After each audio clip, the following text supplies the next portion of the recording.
Thank you very much, Francois. I will be as quick as I can. So I have been asked to speak about gaps and opportunities. And the gap, I think, is something that I've been working on for 15 years. It's called ACE, which stands for the Aristotelian Class Editor. It's basically a taxonomy editor. And the opportunity is really at this time to maybe hand it over to DDE to take it off my hands, because they have the resources and I haven't got quite there in 15 years, but I think it's a crucial piece of software. So it started about in 2008, 2009, with support from an academic institution in France as an open source piece of software, and always had as its goal to work in a multilingual environment. So the goals of the software are developed because of the critical role that taxonomies play in logical and scientific thinking. Developed after 10 years, so from 2000, of experience in integrating earth science taxonomies into knowledge engineering software. It was developed to complement the important work being done by the CGI Geoscience Definitions Working Group, and it was developed with a multilingual emphasis, with the assistance at the time of the Consulate of France in Vancouver and Grenoble Polytechnic. So we use many taxonomies to describe mineral deposits, and that's my area of work and interest. And all that I'm speaking to about now is in the context of the semantic stack, which I think others may talk about later this afternoon, focusing on that critical building block where the taxonomies sit in that stack. And they are critical to the very top level, which is trust from any logical conclusions you get from a cognitive computer. So when one's looking for taxonomies, we've heard of many sources we can go to. At the time that we were working, Inspire was the best in the world, along with CGI for what I was working on. The problem with a lot of the Inspire standards and with some of the existing GeoSciML standards is that when we examine them closely, and looking only at the English definitions, we find flaws that make them impossible to use as they currently are in cognitive AI systems, in reasoning systems. This is because after careful analysis of the properties of each term in the taxonomies, as determined from their definitions, shows that some terms are not kinds of their parent term. They are part of or some other funny relationship to the parent. SCOS allows this. SCOS is broader than, narrower than. It doesn't say whether you part or kind. It's absolutely fundamental to reasoning to know which of those you are. So computer reasoning with natural language requires terminology that distinguishes between taxonomies and partonomies.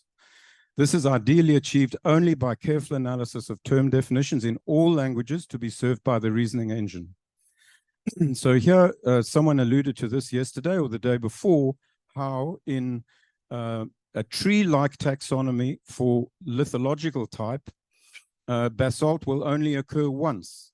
If you allow it to have multiple parents and in the right places, then you're dealing with a graph, not a tree, and the reasoning is quite different. So this is, until we really ran it through the reasoner that you'll see in a moment, this is a choice you had to make. Either you'd split your tree starting Genesis and then composition, or you'd start with, sorry, that's my next slide.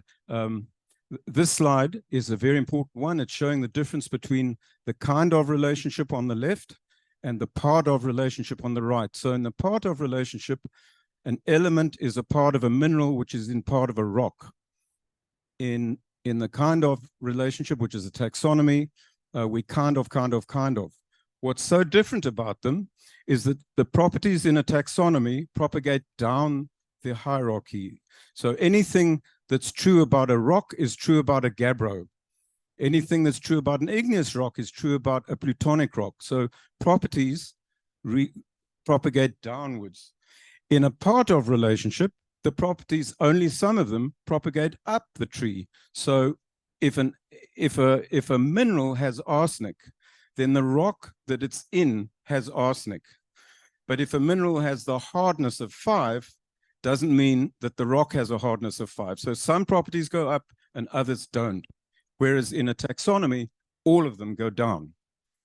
Then the other distinction is the one that was made yesterday or the day before about how you need to allow for multiple parents in a taxonomy, because otherwise your lower things lower down in the tree have different siblings. So if you go Genesis to composition in a rock taxonomy, basalt ends up as a sibling to rhyolite. But if you start with if you go the other way around, you start with composition, go down to Genesis, then basalt is a sibling of gabbro. And that has a big difference if you use one or the other on logical reasoning, similarity measures, and all sorts of things that we do in AI. So the answer to this, Aristotle was articulate about it thousands of years ago. He defined what a class was and a subclass. That is very well defined and discussed in the third edition of a book that Artificial Intelligence that came out about 3 weeks ago, or 3 months ago, I beg your pardon, is available for free use on the internet. And I recommend that you go to that web address to read about Aristotle's definition of classes and taxonomies. So where you have to start is with the definition of every term you have in your taxonomy. And of course, even if you're just working in English, you have this kind of problem where a term may have completely different definitions in English. So here we've got terms from the British Geological Survey. Those are the summarized terms on the right. And on the left, the term that was being used by GeoSciML on the 9th of January, 2008. It's more complicated if you move to multiple languages. And so here we've got definitions of a railway line in 5 different languages: Croatian, French, Spanish, and English. And they're different if you translate them directly into English. So won't go into that now. I have a completely different presentation on translations and AI and how important that is. But one more comment on this is that sometimes if you go to the European Union terminology definition, you can see that rather than go to the language, the target language, they've just gone and translated the English definition. And that's not the way to go about it. You need to find out from the population that you're dealing with what their definition of their word is, because you will, as we heard today, you'd find out in Mandarin that they've got 7 meanings for I, and that needs to be fleshed out if you're going to put these words into a thinking computer. So what do you have to do about it? Well, this is a slide from the early days of GeoSciML.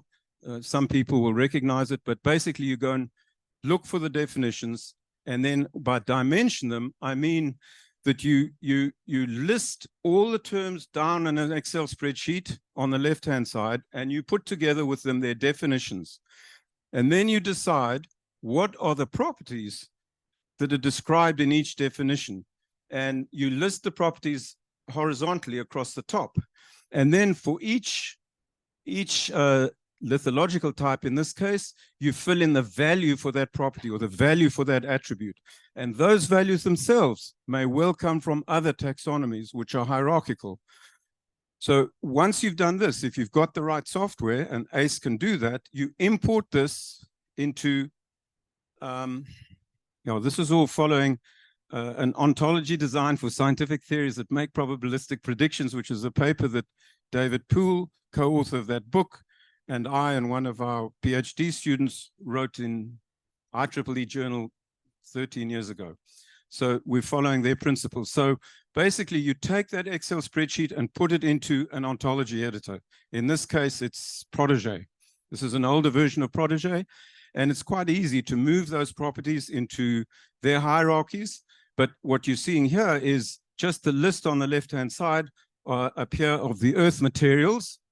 And also in the same ontology editor here, we have the hierarchy of the chemical category. So the words you can see there, acid, basic, rich, and so on. These are the terms that are in the definitions of the rocks. And I won't go into the detail of it all, but they're in there in the OWL. And then you pass that to a reasoning engine. And the reasoning engine generates the taxonomy for you with all the multiple parentage that you need. And it's all in OWL, and it can be used for reasoning. If you don't do it this way, it's very difficult to maintain, because the geologist or whoever's maintaining it forgets when they're editing it where the multiple parents are. You can't do it in Excel. You simply can't. So if we look carefully now at what's happened to the taxonomy, we'll just drill down. Originally, earlier on, there was no plus sign next to acid igneous material. But if we drill down there now, we'll see acid igneous material, acid igneous rock, cyanide. And if we look further down on the next screen, you'll see that cyanide has another parent, phaneritic igneous rock. And this is all inside the current GeoSciML lithology, simple lithology terminology. Now, when we did this, and Steve was responsible for it at the time, we actually picked up some errors. And one of the errors was, in the definitions, was that when we ran it through the reasoner, schist came out as a kind of gneiss. And the reason that happened was that the properties that we'd given it, schist had one extra property than gneiss. All the other properties were exactly the same, but if you look at the Aristotelian definition for what a subclass is, it's got an extra differential attribute. And so this made us have to go back and decide, well, maybe the definitions are not quite right, or we didn't have the attributes extracted properly. But so it's a cycle. It's actually true scientific research. You are getting the right definitions for a taxonomy. You have to do it. So not much longer to go. This is an early version of the system when we were still working in collaboration with Danielle Zieberlein. You will remember her, and the French. Time passed, and we didn't get any more money to collaborate with them. So what happened was the software went into a private and then a public AI company, and the original intention was to keep the software in open source. But once it was in a public company, the software department decided that it was too onerous to keep it in in open source, because there are obligations that you have to maintain it a little bit and be ready to receive updates from other people. So what we did was make it free to use rather than open source. And that's where it sits at the moment. Now, sorry, this is the workflow. It's cyclical for finally coming out with an audited Aristotelian taxonomy there when you start with a subject matter at the top. But where the software sits at the moment is I'm seeking permission from the company that now owns the intellectual property to move it back into open source. And then I'd like to engage DDE to bring it that extra step and share it with the world. If they don't do that, if the company doesn't release it to us to put back in open source, then I think we must just program it again from scratch, because we cannot live without a tool like this that a subject matter expert can actually use. It's not nearly as complicated as Protégé, and it does all the reasoning for you. So it's, I think it's filling that gap that I was asked to talk about. It's actually completely discipline non-specific, and here are 3 other disciplines that would really benefit from it. Taxonomy based in science is necessary for global conservation, 2018 paper. Land cover, mineral group hierarchies. It's a domain agnostic piece of software. The importance of translation from different language experts cannot be overemphasized. So I'd like to conclude by reading this. Cognitive AI needs the translation of language expressing human knowledge into standard and logically correct language, which it can use to stimulate intelligent human thinking, reasoning, and behavior. So that sort of stimulation you saw in getting the taxonomy of rocks right. But most importantly, in including the provision of explanations from computers. They have to have this kind of taxonomy. So it's going to be the work of translators to do that for us. Thank you very much.